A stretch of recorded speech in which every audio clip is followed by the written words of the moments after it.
Kementerian Kesehatan Kemenkes menyatakan ada temuan senyawa etilen glikol pada sejumlah obat batuk maupun paracetamol sirup. Namun Kepala Biro Komunikasi dan Pelayanan Publik Kementerian Kesehatan Siti Nadia Tarmizi menyatakan kandungan senyawa dalam obat-obatan itu belum dapat diambil kesimpulan berkaitan dengan gangguan ginjal akut misterius pada anak.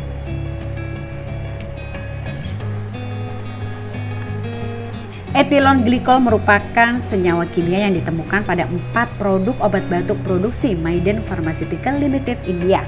Obat batuk ini memicu puluhan anak di Gambia meninggal karena gagal ginjal akut usai mengonsumsi obat batuk tersebut. Kemudian keempat obat batuk yang dimaksud adalah Promethazine Oral Solution, Comex Malin Baby Cold Syrup, Macov Baby Cold Syrup, dan Macgrip and Cold Syrup. Dikutip dari kompas.com, menurut Nadia, di Indonesia masih dilakukan penelitian dan juga penelusuran lebih lanjut mengenai adanya temuan itu. Di sisi lain, Badan Pengawas Obat dan Makanan (BPOM) memastikan bahwa obat batuk atau paracetamol sirup mengandung etilen glikol maupun dietilen gokil. Produksi India tidak terdaftar dan tidak beredar di Indonesia. Kendati begitu, senyawa kimia ini dapat saja ditemukan sebagai cemaran pada gliserin atau propilen glikol yang digunakan sebagai zat pelarut tambahan pada produk obat sirup anak.